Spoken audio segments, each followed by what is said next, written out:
नमस्कार अमरावती.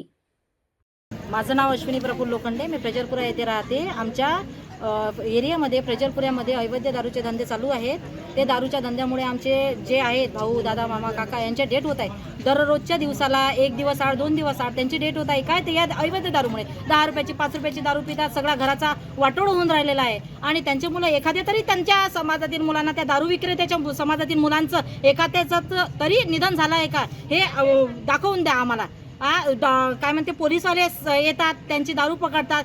पुन्हा पाठ फिरवली की पुन्हा त्यांचा दारूचा धंदा जैसे तो जसाचा तसाच चालू असतो. पोलीस प्रशासन झोपलेलं आहे का? आम्हाला न्याय हवा, नाही तर आम्ही आत्मदहन करू. आज घटना अशी घडली आहे की एक डेट आमच्या घरचीच झालेली आहे. म्हणजे तो त्याचं लग्न झालेलं नाहीये. तो दारूमुळं कुवारा मुलगा मिळाला. त्याची आई म्हणजे त्याच्या घरी 4 भावंड आहेत.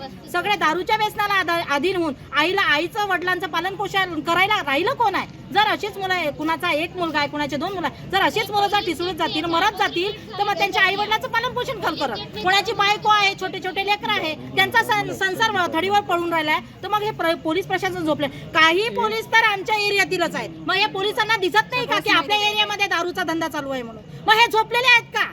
आणि आम्ही 1 तासापासून रात्रीचे 11:15 वाजलेले आहे या पोलीसच्या दालनात बसलेलो आहे. तर हे पोलीस प्रशासन आजच झोपलेलं आहे का? सर कुठे गेले आहेत? आम्ही इतक्या वेळची मागणी करत आहोत. शिरसाट साहेबांना बोलवा, साहेबांना बोलवा. साहेब कुठे दडलेले आहेत?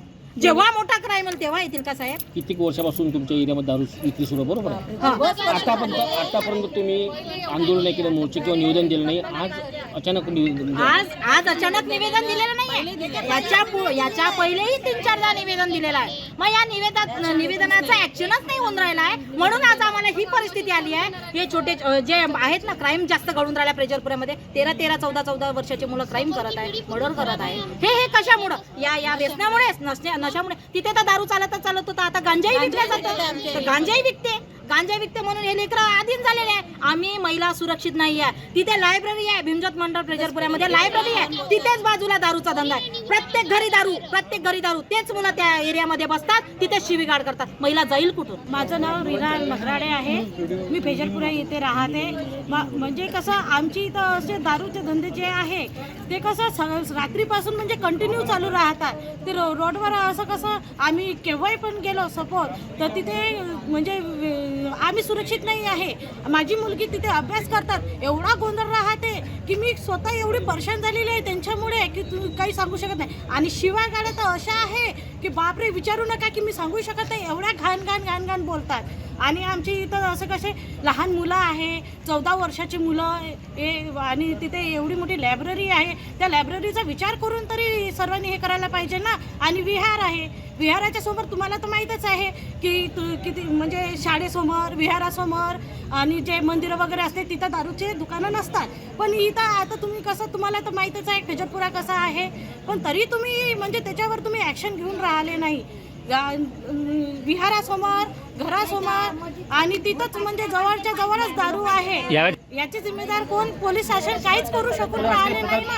आज काही प्रकार घडला, काय दगडफेक झाली, काही विषय तुमच्यावर काही कोणी रिपोर्ट दिला म्हणून?